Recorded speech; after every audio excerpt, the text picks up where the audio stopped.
माहौल तो बहुत अच्छा लग रहा है। अब इस बार लग रहा है कांग्रेस आएगी हमारी। अच्छा, जो पहले थी वो इस बार आएगी। आपको और लग रहा है कांग्रेस आएगी? आएगी भाई, पूर्ण बहुमत आएगी। लग रहा है नहीं आएगी। CSDS। दोस्तों, अब आपको यह समझना होगा कि मोदी सरकार क्यों अब इस सर्वे से डर रही है। आखिर अब चिंता में गुजरात लॉबी यानी कि अमित शाह और नरेंद्र मोदी क्यों हैं। बड़ा क्वेश्चन उठकर आ रहा है CSDS के सर्वे पर। CSDS का सर्वे जो आप स्क्रीन पर देख रहे हैं वह कोई आम न्यूज़पेपर से नहीं लिया हूँ मैं, बल्कि द हिंदू से लिया हूँ। यह कंटेंट मैं आपको दिखा रहा हूँ, बहुत एक्सक्लूसिव कंटेंट है। आपको बता दूँ कि यहाँ पर साफ साफ अब यह उत्तर प्रदेश में भी सर्वे हुआ है और वहाँ पर जितने भी लोग सर्वे में शामिल हुए हैं उसमें 55% लोग यह मानते हैं कि पहले से ज़्यादा करप्शन बढ़ा है। दोस्तों, आज के डेट में जब मोदी अमित शाह की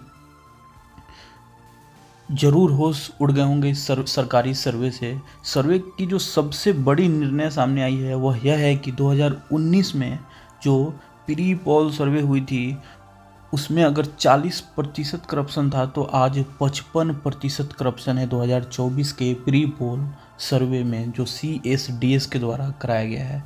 यानी कि आपको मोटा मोटी तौर पर बता दें कि 15% ज़्यादा करप्शन आज के डेट में बढ़ा है। यानी कि रूट लेवल पर करप्शन बढ़ा है। जो मेंबर ऑफ पार्लियामेंट अपने एरिया में काम नहीं करके जो पैसे नरेंद्र मोदी द्वारा फंड किए जाते हैं उस पैसे को वे दुरुपयोग करके करप्शन करते हैं, लगभग अब यह साफ हो रहा है। अब यह साफ हो गया है कि मोदी के नाम पर वोट नहीं मिलने वाला है, बल्कि कार्य और विकास के नाम पर वोट मिलने वाला है। द हिंदू की रिपोर्ट के अनुसार CSDS लोक नीति से इन दोनों मुद्दों पर अधिकतम मतदाता अर्थव्यवस्था की स्थिति के बारे में चिंतित नजर आए हैं। और सर्वेक्षण में यह भी पता चला है कि 17% लोग राज्य सरकारों को तो 57% लोग राज्य और केंद्र सरकार दोनों को जिम्मेदार मानते हैं रोजगारों को कम करने में। दोस्तों, इस CSDS का जो आप देख रहे हैं वेबसाइट, यह 1963 से अपना रोल प्ले कर रहा है सोसाइटी के वेलफेयर के लिए, सोसाइटी और ह्यूमैनिटीज का जो बॉन्ड है उसे बढ़ाने के लिए। और आज इंडिया भर से जो मोदी जो कंपेन सोशल मीडिया पे आप देख रहे हैं, रैलियों में देख रहे हैं, उस कंपेन में CSDS की सर्वे ने सबको चारों खाने चित कर दिया है। इधर कुछ गोदी मीडिया की सर्वे की बात करें तो उसमें मोदी को 400 पार जरूर दिखाया जा रहा है, लेकिन इस सर्वे के अनुसार तकरीबन 48% ने संकेत दे दिया है कि उनके जीवन की गुणवत्ता बहुत या कुछ हद तक बेहतर हुई है, जबकि 50% के राउंड लोगों ने माना है कि पिछले 5 वर्षों में यह बदतर स्थिति में थी। केवल 22% ने कहा है कि वे अपनी ज़रूरतों को जैसे तैसे पूरा कर सकते हैं दोस्तों, और अपनी घरेलू आय से पैसे बचा सकते हैं। उन लोगों के विपरीत 36% लोग ऐसे हैं जो बचत नहीं कर सकते हैं लेकिन अपनी ज़रूरतों को पूरा कर सकते हैं। यानी कि कुल मिला करके देखें तो 50% लोग तो अब साफ साफ कह रहे हैं कि उनकी जो स्थिति है बदतर हुई है पिछले 5 सालों में दोस्तों। तो आज जो मैं बार बार स्क्रीन पर आपको दिखा रहा हूँ, जो मेन मुद्दा होगा वह बेरोजगारी, प्राइस हाइक, डेवलपमेंट कितना हुआ है, ये सब मेन मुद्दा होगा। जबकि रिलीजन, हिंदू मुस्लिम की बात करें या फिर जाति का जो सर्वे हुआ है उन सब की बात करें तो वे सब पे बस 2% लोग ही वोट इधर से उधर करेंगे। लेकिन मेजर जो इस बार वोटर्स देख रहे हैं वह बेरोजगारी और प्राइस हाइक को देख रहे हैं। तो मोदी सरकार इसलिए ही आज चिंतित है। गुजरात लॉबी जो पूरे देश पे आज राज कर रहा है, वे सब चिंतित बस इस बात को लेकर ही हैं। इलेक्शन का समय है और इलेक्शन के समय में किस मुद्दे पे बात होना चाहिए वह हर एक आम नागरिक को भी जानना ज़रूरी है। और मैंने आपको सर्वे से बताया कि किस मुद्दे पे सबको वोट देना चाहिए, जो CSDS ने भी अपने सर्वे में बताया है।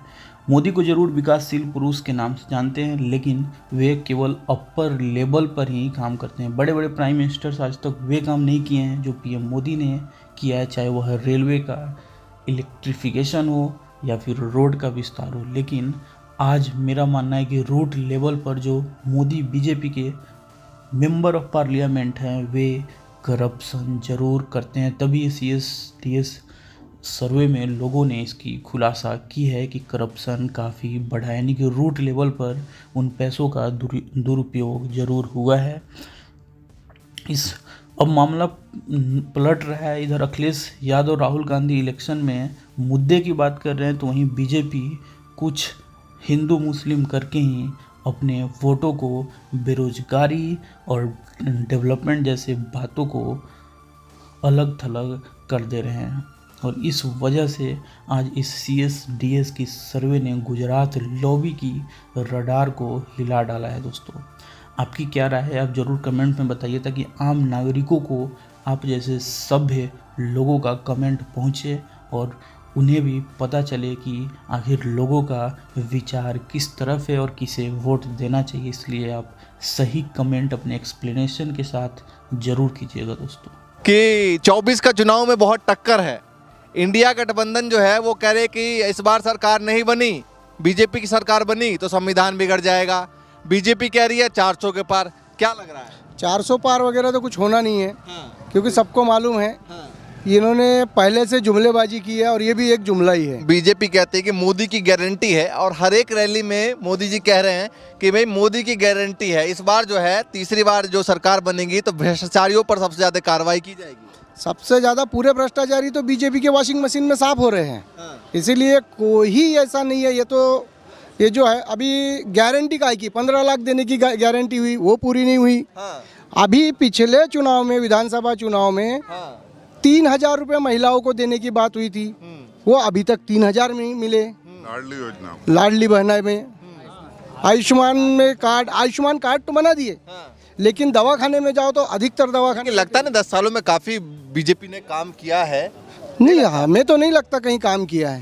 तो आपने देखा ना दोस्तों कि लोगों का भी किस तरह से रिएक्शंस अब सामने आ रहा है और लोगों को जागरूक करने में भी अब इलेक्शन कमीशन जुटा हुआ है, ताकि वे सही लोगों को वोट दें, फ्री एंड फेयर तरीके से वोट दें। इसके लिए भी आप ज़रूर इलेक्शन कमीशंस को थैंक दीजिए। और क्या इलेक्शन कमीशन भारत में निष्पक्ष है या बायस्ड है, आप भी यह कमेंट करके ज़रूर बताइए। क्योंकि विपक्षी दल जो है, काफ़ी सारे विपक्षी दल यह भी बताएं कि जो इस्तीफा दिया है अभी हाल की जो इलेक्शन कमीशन ऑफ इंडिया थी, वह उस इस्तीफे के पीछे भी मोदी सरकार का प्रेशर था। तो क्या आज के डेट में election commission of India biased है या निष्पक्ष है, आप कमेंट करके ज़रूर बताइए, अपनी राय आम जनता को दीजिए।